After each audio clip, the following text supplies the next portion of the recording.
fine. I am Benjamin.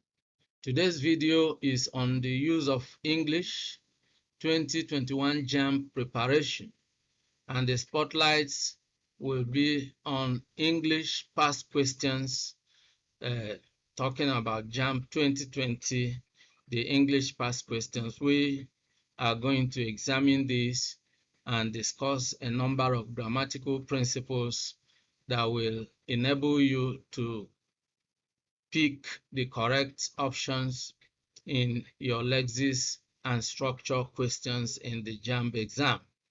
If you are new to this channel, kindly subscribe to my channel by clicking on the subscribe button below. You can as well click on the bell icon so that whenever a new video is uploaded on this channel, you will be instantly notified. Let's dive into the lesson right away by looking at the Jamb questions 2020 use of English. Now let's look at the questions one by one. In each of questions 11 to 20, choose the option that best completes the gap or gaps. And then we look at question 11. I shall find the time for my dash when I get dash. Then the options: A, past time / over, B, past time / over, C, past time / true, D, past time / true. Now the answer is D, because when you look at this, you discover that this is past time, the one with single S, P-A-S-T-I-M-E. This stands for, what you do at your relaxation moment, such as a hobby, a pastime, what you do just, for recreational purposes. So I shall find the time for my pastime when I get through. All right, so that's the option. Then question number 12. Actually, he forgot the one to dash. A, whom, B, who, C, whomever, D, whoever the job was given. That means actually he forgot the one to dash the job was given. Now, this question here is testing your knowledge of the use of the objective form of the pronoun. The pronoun has different forms. You have the subjective form, you have the objective form, and you have the possessive form. Now, the objective form is the one that can come after a preposition. For example, if you are talking about the personal pronoun I and me, right? I and me. Let me give you an example with this. I is the subjective form and me is the objective form. All right? Now, the subjective form is used when you are talking about the doer of the action or the person being talked about in a sentence. For instance, you can say, I gave him the money. I gave him. I gave him. It means I is, you are using I to stand for the doer of the action. All right? So in that sense, you can use I. But the moment you are talking about the receiver of the action, you can no longer use I. You have to use me. If you are saying, he gave me the money, or he gave the money to me, you cannot say he gave the money to I, or he gave I the money. So the same thing applies to who and whom. So if we are looking at who here, who is the subjective. So you cannot say to who. You can only say to whom. So the actual answer here is whom, to whom. So the actual answer is actually he forgot the one to whom, the job was given. You often hear that saying, that popular saying, to whom much is given, much is expected. To whom, so whenever you are looking for the form of the pronoun that will come after a preposition, it is the objective form of the pronoun. Now, question number 13. After so many trials, the experiment dash. Then we have option A, paid up. B, paid for. C, paid out. D, paid off. Now, the actual answer is paid off. Paid off. If something pays off, it means it achieves the desired result. So after so many trials, the experiment achieved the desired results. And that means the experiment paid off. The experiment succeeded or was successful. It paid off. All right, so that is the correct answer to that. Then, question 14. Every programming language and software package, A, have its, B, have their, C, has its, D, has their limitations. All right, so here we are looking at the rule of concord. The rule of concord. All right, the rule of concord. The rule of concord has to do with the agreement that exists or should exist between one part of the sentence and another. That is what we call the sentence elements. So, rule of concord. That's exactly what we are looking at here in this question. We are dealing with the rule of concord. And here we are talking about the subject-verb agreement or subject-verb concord. Now, one of the rules of concord states that where you have a singular subject, you must have a singular verb. Here, there is a subsidiary rule. The word every here, whenever it precedes a compound subject, that is two subjects put together,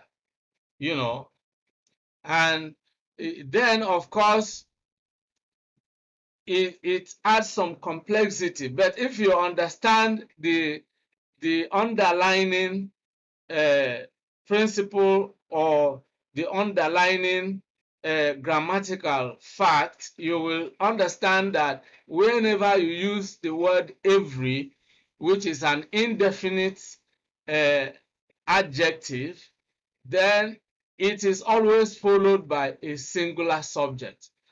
For instance, you cannot say every boys. You can only say every boy. You cannot say every girls.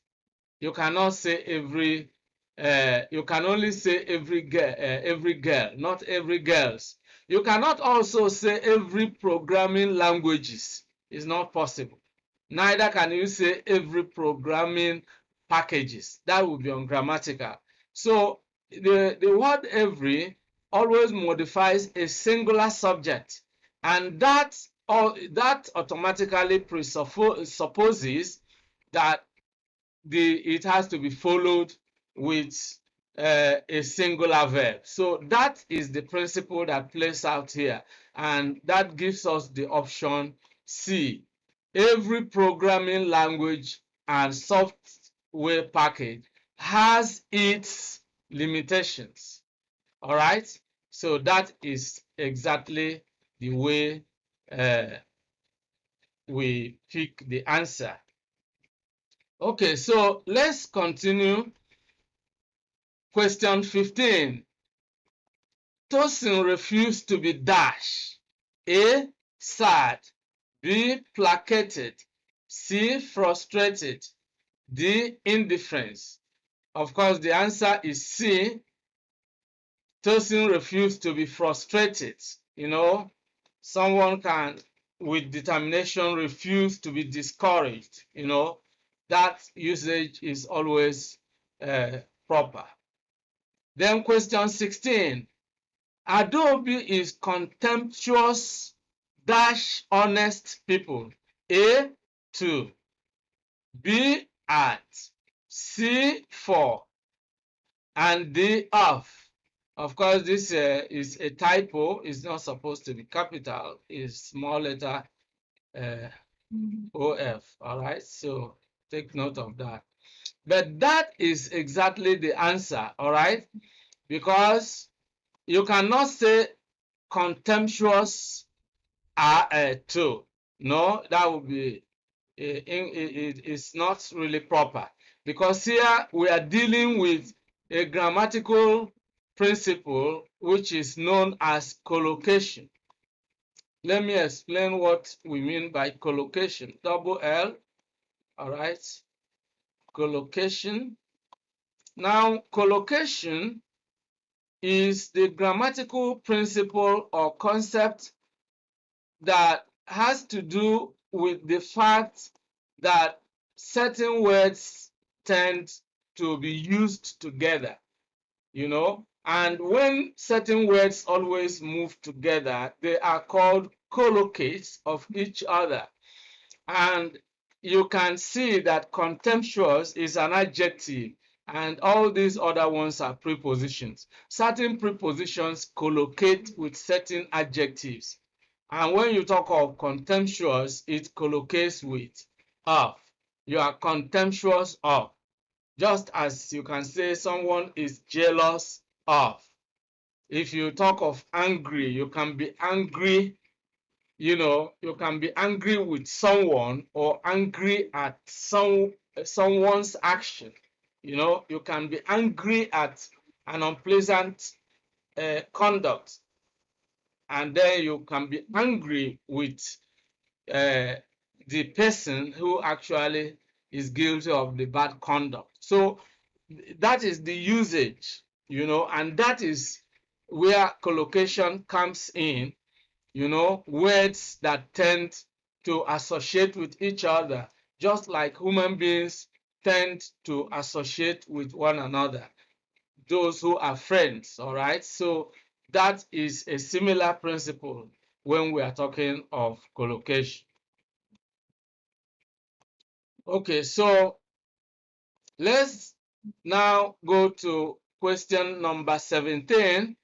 We are dashed to receive your letter and to know that you are dashed. All right. Then option A, happy slash in good health. B, grateful slash sound. C, pleased slash all well. D, appreciative slash swimming in good health. Now, the option that is correct is option A. We are happy to receive your letter and to know that you are in good health. You see, this is really proper usage, and that is the way it is used in informal letters. Question 18. We are all hungry. We dash anything to eat since morning.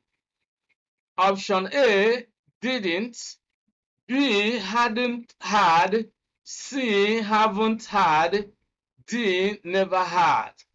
Now, the actual option is haven't had. Haven't had. We are hungry. We haven't had anything to eat since morning. Now, whenever you use the word since, you know, you either use the present perfect or the present perfect continuous. You can say that, you know, we have been starving since morning, something like that, or we have been working without food since morning, you know. Or you can say we haven't had anything to eat since morning. So it's either the present perfect tense or the present perfect continuous tense. All right, so you can look for one of the videos I uploaded on the use of tenses. Of course, you will find it on the description below. You will find a link that you can simply click on, and then it will give you access to that video. In fact, I have various videos, you know, on the use of tenses, the past tenses, the present tenses, and the one that has to do with gives an overview of all the tenses. Then I have another video that is that discusses sequence of tenses, different rules that govern sequence of tenses. All right. Then let's look at question 19. The politicians were dashed by the press. A. Marooned. B. Ridiculed. C. Eclipsed. D. Ostracized.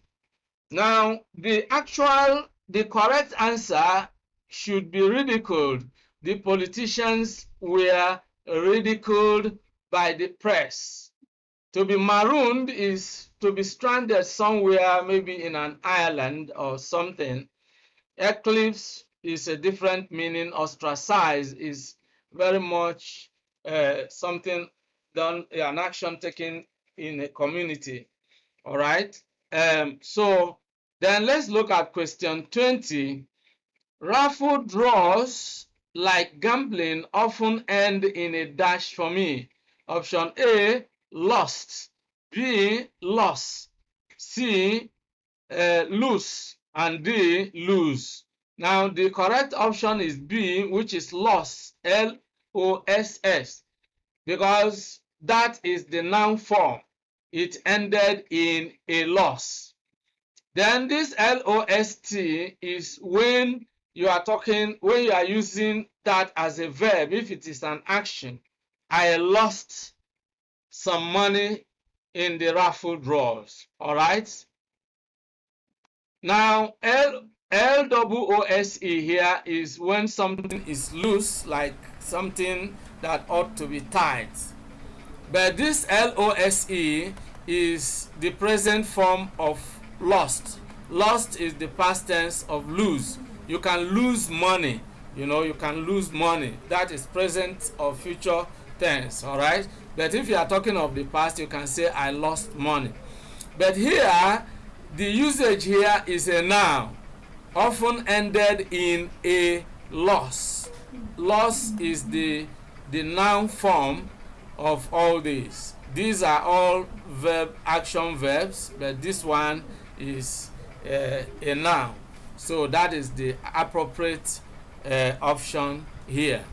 So here we have come to the end of this video lesson. I hope you learned certain things that will enable you to score high in your Jamb English exam, and indeed if you are even preparing for your West African Senior School Certificate exams, these grammatical principles will be useful to you as well. If you are preparing for NECO SSE or NAPTEP or any other external English exams, or if you are in the secondary school and you are learning the use of English, if you are an undergraduate at a university or tertiary institution, these grammatical principles are equally useful to you.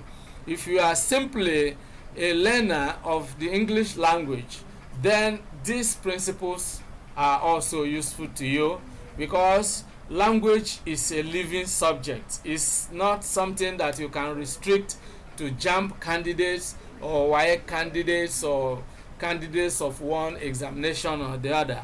No, English is a living subject and is something that is relevant to every English speaking person. Like in your country, English is the official language. If you are in business, you need English to communicate your ideas. So really, it is for everyone. I want to thank you for being part of today's episode.